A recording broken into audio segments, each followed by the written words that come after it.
Welcome to Connections. I'm your host, April Healy, and I'm sitting with my good friend, Jessica Garrett. She's the third-year Revival Group pastor. Welcome, Jessica. Hi, April. I'm so glad you're joining us. Yeah, I'm glad too. So what do you feel like the Lord's currently teaching you in this season? Yeah, in this season, I feel like the Lord is really teaching me how to be vulnerable again, and to really not wait to take action in some of the stuff that He's told me to do, some of the dreams that He's given me. Yeah. I feel like I have a tendency to wait until I feel like it's right or good or perfect, even, which goes back to some perfectionist stuff. But so He's really just pushing me in that I can be vulnerable and real in who I am in any setting. I think that it's held me back a little bit over the last few years, or especially in the past 6 months, of just not really allowing the shield of perfection go for real. So I feel like a few weeks ago He really broke that off. Wow. That's And awesome. yeah. And so I feel more like myself. I feel more free. It's just a new level of freedom and a new level of intimacy with Him. So it's been a really good couple of weeks. Yeah. How do you feel like He broke that off a couple weeks back? Yeah, so it was a series of a few things. I had dinner with a friend who we were talking about the Enneagram. If you're familiar with that, I'm a 1, so it's like performer, perfection, justice-minded. And I was just like, I don't feel like I fit the actions they always assign to ones, like needing everything in perfect order, needing, things to just go. I do like things to go right, but I can be a little more relaxed than what they would compare it to. So, Okay. And she said, well, maybe it's not the fact that you are perfect. Maybe it's the fact that you just need everything to seem perfect. I was like, oh. Oh, that does give like a spin to Yeah, it. it's just a little different. So hiding things or not being fully open just about random, even little things that don't matter, like the fact that my car's dirty on the inside kind of thing, Right. So it was that. And then that just kind of started me thinking on the process of, well, what is holding me back from letting that go? And then Paul Manwaring, when he was here a couple Sundays ago, last Sunday, he was talking about, being fathers and mothers. And he said something to the effect of, I don't have to be better than someone to lead them. Yeah.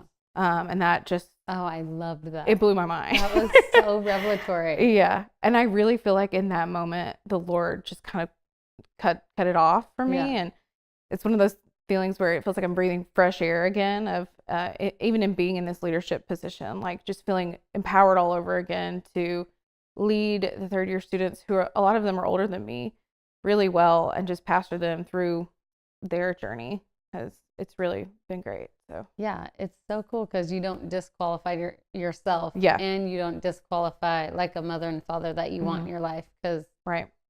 I feel like the older we get, it's like I'm learning more and you're learning more, but sometimes it feels like I know more about this subject, but you know more about this, and vice versa. So I love like the just not disqualifying people. Right. Yeah. And for me too, I think I was just waiting and holding back a little bit for everything to just be super clean cut, like to feel good when I told somebody or, took action on something the Lord was telling me to do. And that's just not how it is sometimes. Sometimes it's messy, and that's okay. Yeah. So kind of stepping into that it will be an adventure. That's an amazing revelation.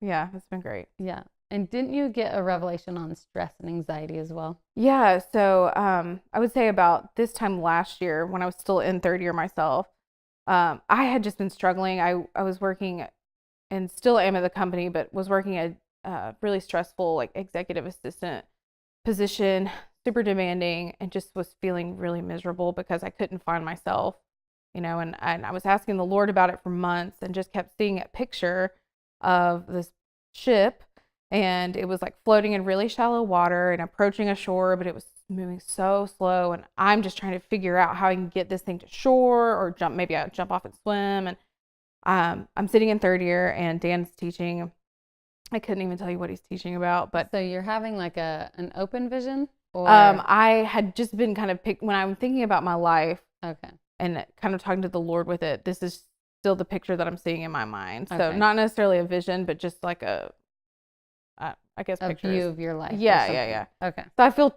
trapped, basically, is a good way to say it. And but I realized when Dan was teaching, again, not even sure what he was talking about, but I just had a moment of, oh, well, I never asked Jesus where he was in this picture. It's just me by myself. So I did, and I just see him at the like ship wheel steering and just like laughing and having the best time. He's just loving it, watching just this beautiful picture of us on water. And I just had a moment of, oh my gosh, like he's driving the boat. It's not my responsibility to get myself to shore. I can't make it happen any faster.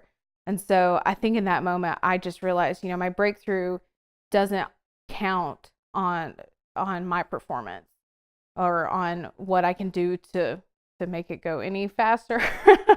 So it'll come in his time, and his timing is perfect. And it's so beautiful how that has kind of helped me through this next year. I've transitioned into a different position where it's a little less stressful, but have a lot of more responsibilities. And so I've just been able to go back to that and say, you know exactly what's going on.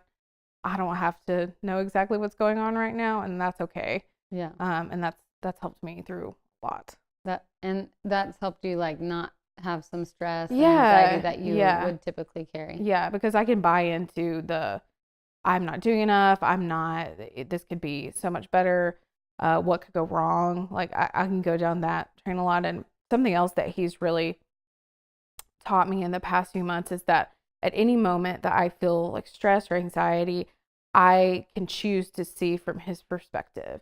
We're seated next to him in heavenly places, and I can go there in my mind and see how he sees the situation and get his perspective on things. And it sounds, kind of out there a little bit, but when I really take the time to see how he sees and hear what he's saying about a situation, it changes the whole game, That's awesome. Yeah. So that's so cool. I love it. Mm-hmm. So what are some of the dreams you feel like the Lord's put in your heart? Yeah. I have a dream. Well, I mentioned before that I worked for an anti-sex trafficking organization.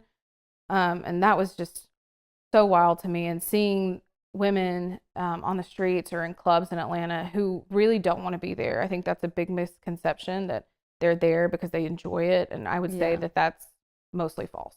That most of them don't want to be there. No, that they're there because one, someone is making them be there. Or two, this is the only way they feel like they can make an income. So that just blew my mind. And most of them feel like there's not a way out. So I got a crash course in that a few years ago, and just really having a mind shift of why they're there. And then now I'm in a position in a medical device company where I'm learning. I was an executive assistant for a while, so I just learned all sorts of ins and outs of the business because I was working directly with the CEO.